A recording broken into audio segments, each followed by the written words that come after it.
10 billion did. This is about productivity and about creating real jobs. It is an irresponsible package.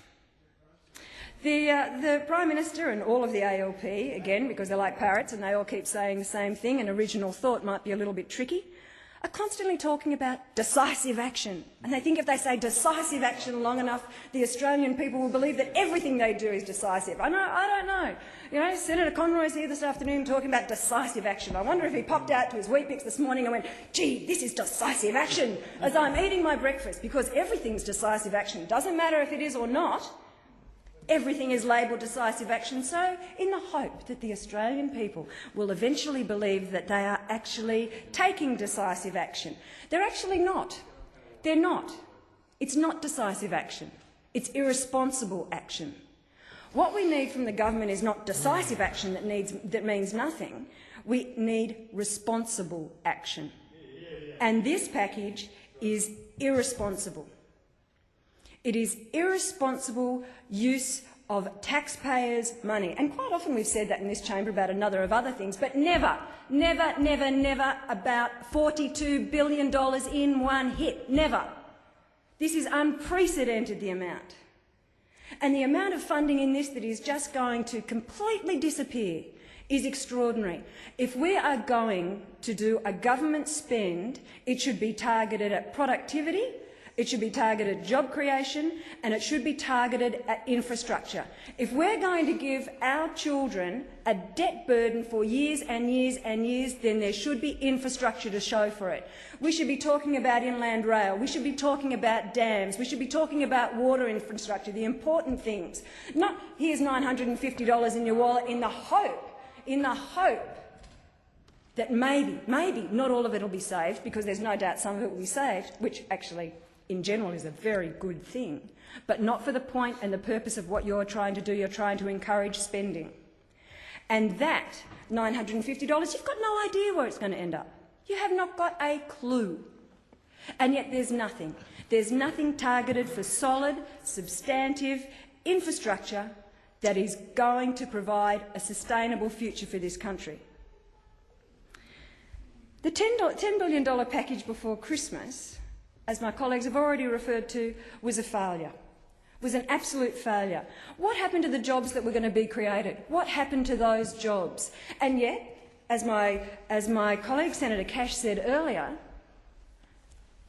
$10 billion before Christmas, at best, under the fairies in the garden scenario, you could say the jury's out. Failure. But oh, lo and behold, now we've got another $42 billion. Give us a tick off on this. We're not sure if the first economic stimulus worked. We really haven't got a clue about that. But, oh, look, I know, we'll just go and get another $42 billion and we'll throw that after the $10 billion, and that might work. That might work. Bit more money. That sounds a bit familiar, doesn't it? That sounds a bit familiar. Oh, goodness, got the ring of previous Labor governments about that. Bit more money.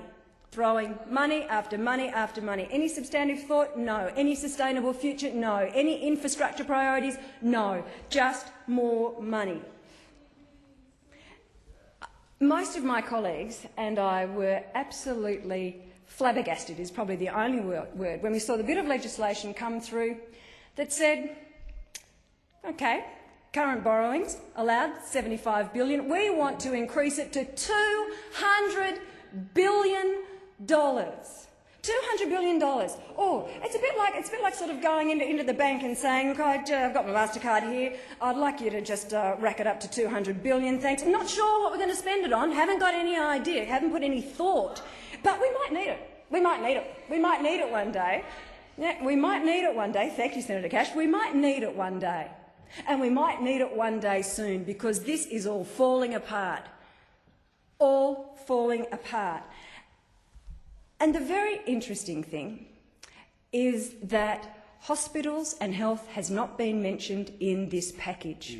So guess what? That little $200 billion limit that you're asking for, I wonder what all of a sudden is going to start coming out of that $200 billion. I just wonder. Looks like a bit of an omission coming out of this, so I'm sure the Prime Minister has a little plan in his back pocket. The point being that this spending hasn't anywhere near finished. because you don't ask for an increase to $200 billion without the intent to spend it. And that money is going to put the weight of burden of debt onto our children for years and years and years. And what's in the package? For infrastructure, schools. We are great believers in investment in schools. The Investing in Our Schools program that this side, the coalition, put in place, what a great program that was, and how much the schools responded to and completely applauded that program. And of course, those on the other side, the Labor government, got rid of it. But isn't it interesting to look at all this funding that's going to schools at the moment? If the state Labor governments were doing their job properly and were putting the money towards the schools that they were supposed to, the ALP government wouldn't even have to be doing this. The Labor governments around the country are failing our school system, and they know it. And this is just a cover-up. Comes back to it's not an economic stimulus, it's a political stimulus. This is about bailing out state Labor governments, because if they'd been doing their job properly, the money wouldn't be needed. And it's interesting also to note what's not in the package. Well, guess what's not in the package? Rural Australia. And Senator Stevens, you should be appalled, absolutely appalled, as somebody who confesses to be from rural Australia, absolutely appalled. What's the total value of the package? $42 billion. How much do you expect rural Australia might get out of that? Maybe 15 billion, 10 billion, 5 billion, maybe cut it down a bit, 3 billion? 3 billion out of 42 billion? Does that sound fair? Maybe a little bit light on for rural Australia? Oh no. We get $20 million. There's a big outlay from the Labor government, and as a percentage I would say that that shows exactly how much Labor cares about rural Australia. Hospitals aren't in the package. Kevin Rudd will fix our hospitals, was the quote during the election campaign from the Prime Minister. Nothing in this package for them. Nothing at all. And if it's to come later, maybe it is, maybe we'll see it next time round. Why isn't it a priority? Why isn't it a priority now for all those people across this country who know that that is an absolute priority for people around this nation? Yeah, swap the insulation for hospitals. My good colleague Senator Joyce says, and he is absolutely right. Where are pensioners? Where are self-funded retirees? They are simply not there.